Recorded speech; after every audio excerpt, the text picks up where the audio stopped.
Hi butterflies! Today we're talking about my latest blog post, Let's Talk About Anxiety.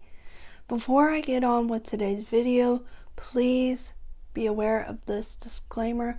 I am not a medical professional or a psychologist in any way, shape, or form. If you are having problems with your own physical or mental health, please seek out proper medical care. I am here just to share some of my experiences so that way you know that you are not alone. And with that, let's get on with today's video. So let's talk about first what anxiety actually is. And I have some notes. According to the Center for Clinical Intervention, their worksheet, What is Anxiety? Quote, the experience of anxiety is similar to experience of fear, but the main difference is that anxiety occurs in the absence of real danger. That is, the individual thinks that they are in danger, but in the reality is they aren't. So for me, basically what they're saying is your brain thinks that you're in danger, but you're really not. And according to the Mayo Clinic, there are two different kinds of anxiety. External, meaning inside influences, and external. So some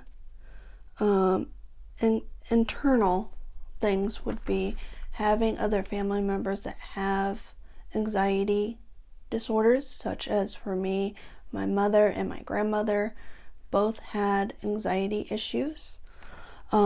Sometimes you can have other issues, such as if you take illegal or prescription drugs and you're misusing them, etc. And external could possibly be like stress from school or work, or other worrying issues with relationships, etc. And I can actually remember having my first anxiety attack. And it was after my mom died, and I was involved very much in her grief of losing her because I was very close to my mother. And I woke up in the middle of the night, just feeling thirsty and tired because the night before my grandpa noticed I was breathing kind of heavily without realizing it. He's like, hey, are you okay? And I'm like, yeah, I'm probably just tired. Well, like I said, I woke up in the middle of the night and I went to go get a drink of water, and all of a sudden I just had this overwhelming fear of, oh gosh, I'm gonna die. And I started breathing really heavy, and I panicked and I called out, hey, I'm not feeling good. So after that, my grandparents took me to the doctor and they said it was anxiety. But along with that issue, I had other stomach issues and things, and it turned out to be viruses and things. But even after those cleared up, I still had stomach issues. So my grandparents took me to the doctor several times, and they kept saying it's anxiety. So they suggested therapy. So I went ahead and I worked with a therapist.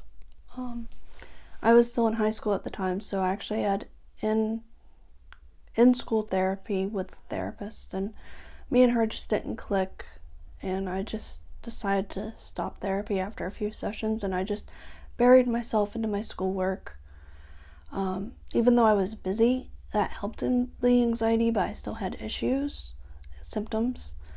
And according to my notes again, according to the Anxiety and Depression Association of America, understanding the facts, symptoms, you can have symptoms such as sweating, trembling, shaking, nausea, or abdominal problems, chills, and heat sensations.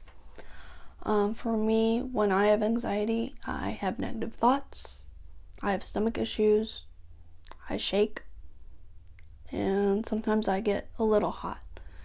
But there are things that I do to help with my anxiety. I write in my journal, I call my friends, I make to-do lists, etc. And that really has helped. And I have calmed down somewhat. So that's good. Do you guys have problems with anxiety? What symptoms do you guys face and how do you overcome it? Let me know down in the comments below. If you like this video, be sure to comment, like, share, subscribe, and be sure to click the bell and click all so you don't miss another video. And I will see you guys again soon. Bye.